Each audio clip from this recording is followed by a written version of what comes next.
The mansion gleamed under the afternoon sun, its white pillars reflecting pride and power, while the garden stretched like a painted canvas of order and control. Yet behind the flawless facade, a silent tension simmered, one that no visitor would dare to ask about and no servant would dare to speak of. Inside the drawing room, Alhaji Bamidele's voice carried a weight that felt heavier than the gold-plated chandeliers. If we are to continue our line, it must be done as the tradition commands. His wife, Fatima, sat quietly on the velvet couch, her fingers twisted in her lap. She had heard this countless times, but each repetition made her chest tighten as if the words themselves were chains. "I know, Baba," she murmured, her voice betraying a faintest tremor. Alhaji's eyes, sharp and unwavering, fixed on her. "You must leave this house for 4 years. Only then will the child we need, an heir, be conceived." The words hit Fatima like a cold wind. 4 years. 4 years away from the home she had built, from the children she adored, from the man who had once whispered love into her ears but now seemed only a custodian of rules and rituals. "And you believe this is fair?" she asked, her voice firmer than she intended. "I believe it is necessary," Alhaji replied, as though necessity erased morality. "This family has lasted generations because we respect the law. You will leave, and when you return, the house and the family will be ready to welcome the heir." Fatima swallowed the lump in her throat. She knew the weight of tradition in their world. It was invisible but crushing, dictating marriages, business dealings, even whispers in the marketplace. To challenge it would be to challenge her entire existence. Yet the thought of leaving everything she loved, everything that defined her, filled her with a silent revolt she could not yet name. The servants moved quietly around them, their eyes lowered, pretending to be occupied with dusting and polishing. Everyone in the house knew what was coming, everyone but Fatima. That night, in the dim light of her bedroom, Fatima pressed her forehead against the cool window pane and stared at the stars scattered across the sky. Somewhere, far beyond her reach, they shimmered freely, unbound by rules or expectations. Her heart ached with longing for the freedom she had never known and a dread of the years she must endure. Tomorrow, she would begin the journey she had no choice but to take. Tomorrow, the house that had been her sanctuary would become a cage she had to leave, and in the quiet corners of her mind, a single thought refused to be silenced. What if I return changed and no one will recognize me? The house slept, but Fatima could not. For the first time in her life, tradition felt less like guidance and more like a chain, and she wondered, with a mixture of fear and defiance, whether she had the strength to break it. The morning air was crisp, carrying a quietness that made the walls of the mansion feel heavier than ever. Fatima packed her few belongings into a worn leather trunk, each item a shard of the life she was leaving behind. A mirror reflected her pale face, her dark eyes rimmed with the exhaustion of sleepless nights, and a mind full of questions she dared not speak aloud. Her husband, Alhaji Bamidele, watched from the doorway, his face a mask of calm authority. He said nothing. The rule had spoken for both of them. The servants moved silently, performing their duties with robotic efficiency, as though speaking would somehow break the spell of tradition. When the trunk was finally closed, Fatima stepped back and inhaled deeply, feeling the weight of 4 years pressing down on her chest. She had rehearsed leaving in her mind countless times, but nothing could prepare her for the emptiness of walking out the front door without looking back. Outside, the sun painted gold over the perfectly trimmed hedges, yet the beauty of the garden felt alien, almost mocking.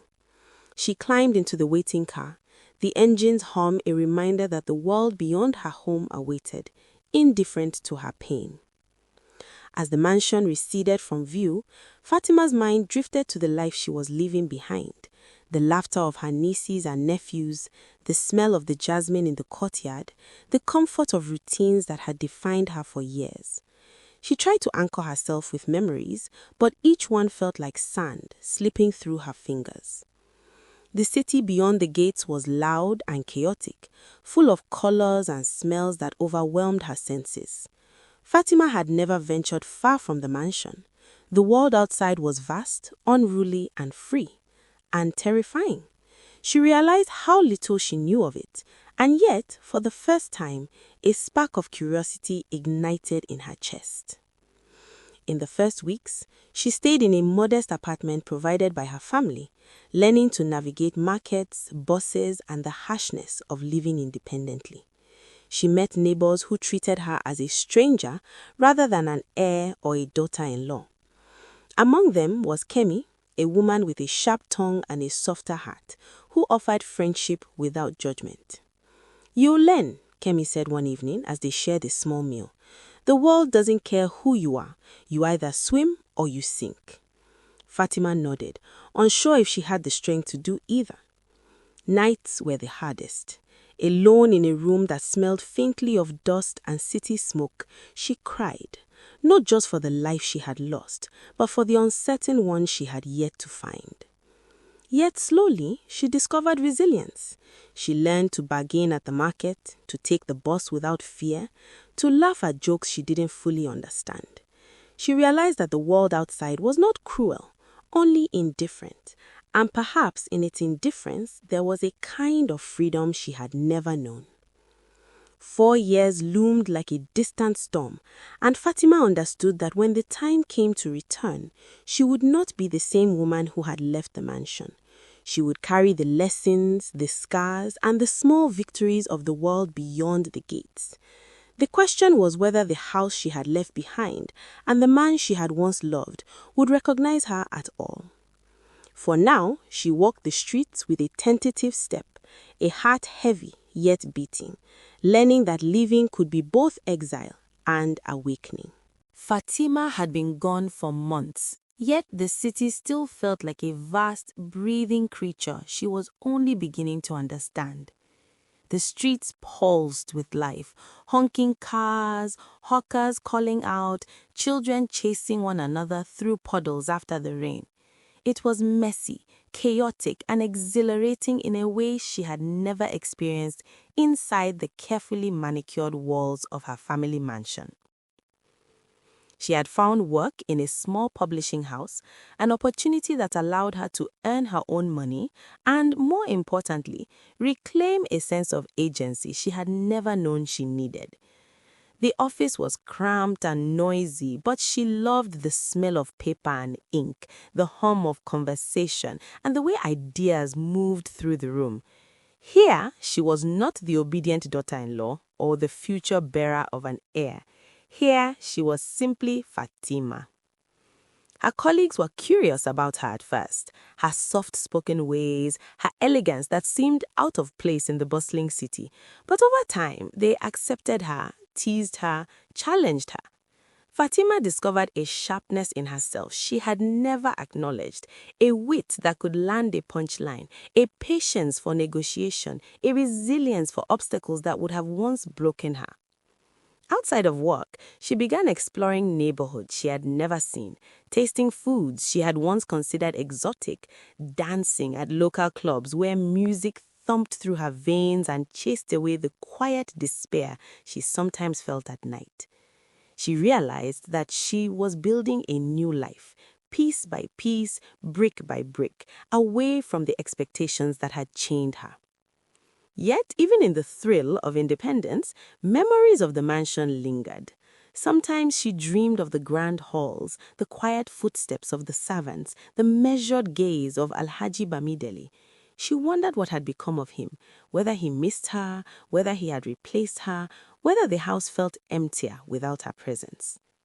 It was in one of those moments, sitting at a crowded cafe, that she met Tunde, a man whose laughter was both warm and contagious. He didn't know her past, nor did he care about the mansion or the rule that had sent her away. He asked about her dreams, her ambitions, the little victories she had collected over the months. Fatima felt a flicker of something she hadn't in years: possibility. "You've changed," Tunde said one evening as they walked along the riverbank, city lights reflecting on the water. "You are stronger than the world gave you credit for." Fatima smiled, a mixture of pride and fear in her chest. She was learning who she could be when she wasn't defined by tradition, and that knowledge was intoxicating, but also dangerous.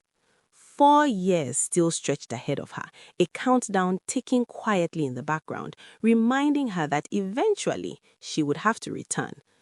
Would she go back the same person who had left, meek and obedient, or would the woman she had become, forged in the chaos and freedom of the outside world, be ready to claim her place and challenge the rules when the time came? The city breathed around her, relentless and alive, and Fatima realized she had two choices: let it break her or let it mold her. She chose to be molded. The mansion looked smaller than she remembered, almost fragile against the backdrop of the bustling city beyond its gates. Fatima's heart thudded in her chest as the car wound up the driveway. 4 years had passed, 4 years of growth, struggle, and discovery. And yet, the house remained untouched by time, frozen in its perfection, waiting for her return. Alhaji Bamidele stood at the entrance, just as rigid as the day she had left. His eyes, sharp and calculating, softened for a brief instant when he saw her step from the car. Then the mask returned, the unyielding patriarch who demanded obedience. "You are back," he said, his voice low, almost neutral. "Yes," Fatima replied, her tone steady.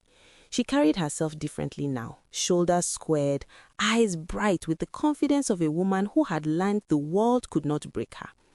"I am back." The servants moved quietly, their whispers floating behind her as she walked past familiar corridors. The air smelled the same, yet she felt a strange distance from it, as if she were both a part of this place and entirely apart from it. Memories pressed against her chest, but she let them drift without clutching them. She was no longer the woman who had left. Days passed as she reacquainted herself with the routines of the house. She sat in the drawing room, observing the intricate dance of family life, the subtle power plays, the unspoken tensions, the weight of expectation that still hung in every corner. Fatima noticed how little had changed and yet how much she herself had transformed. Alhaji tested her in subtle ways.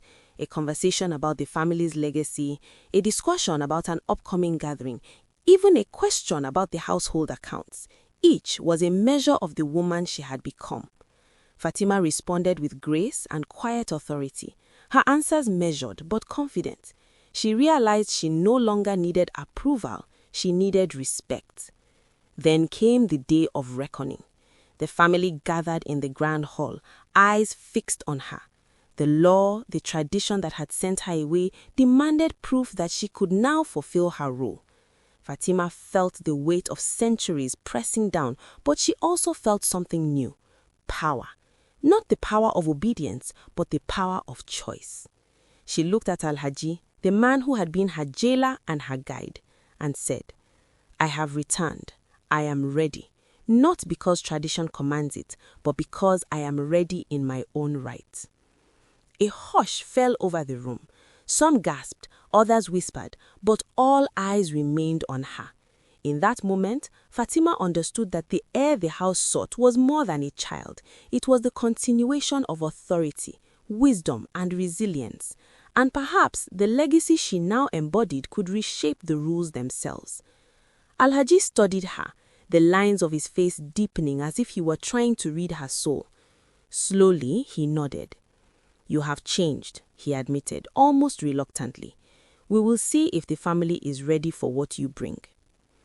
Fatima smiled faintly, a mixture of triumph and caution. The return was complete, but the true test had only just begun. The house had awaited her, But now it was she who would define her place within it and perhaps rewrite the story the tradition had tried to dictate. The grand hall was silent, the air thick with anticipation. Fatima stood at the center, the weight of tradition pressing down on her, but it no longer felt like a chain. She had returned stronger, wiser, and unafraid. The family watched her, waiting for her to either submit to the old rules or bend them with the authority she now possessed. Alhaji Bamidele stepped forward, the patriarch's presence commanding the room. "The law says the heir must be born only after your return," he said, his tone firm, yet tinged with curiosity. "Are you prepared to fulfill this duty?" Fatima met his gaze without flinching. She could feel the legacy of generations resting on her shoulders, the expectations of family and tradition, but she also felt the woman she had become, the one who had walked streets she never knew, laughed with strangers, fought for independence, and discovered her own strength. "I am ready," she said, her voice calm and unwavering. "But not just to fulfill a rule. I am ready to shape the future of this family in my own way." A murmur ran through the room. Some gasped, others exchanged uncertain glances. The old ways demanded obedience, yet here was a woman who returned not to bow, but to claim her place on her terms. Over the following weeks, Fatima worked quietly but decisively. She engaged in family decisions, introduced new ideas, and reminded everyone that the house's legacy was not only in tradition, but in adaptability and strength. Slowly, even Alhaji began to see the value of her perspective. Respect, he realized, was earned, not demanded. And then the moment came when the family would finally know if an heir would be born. Fatima approached it with intention, no longer a passive participant in a ritual, but a woman who chose her path deliberately.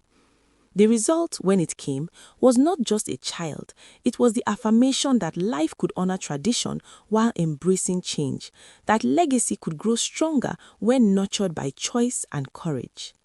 Sitting in the quiet nursery, holding her newborn, Fatima understood the truth of her journey. She had left the mansion 4 years ago uncertain, fearful, and constrained. She returned as a woman reborn, capable of love, authority, and independence all at once. The heir was not merely a continuation of the family line. It was a symbol of her strength, the embodiment of a woman who refused to be defined solely by tradition. In the days that followed, the house changed subtly. Conversations became more open, decisions more inclusive, and the air lighter. The legacy of generations had been honored, but it had also been renewed. Fatima had proven that tradition could guide, but it could not dictate the course of a life shaped by courage, resilience, and choice. As she gazed out of the nursery window, the city beyond the mansion shimmered in the afternoon sun. Fatima smiled softly, knowing she had not only returned to the house, but transformed it and herself forever.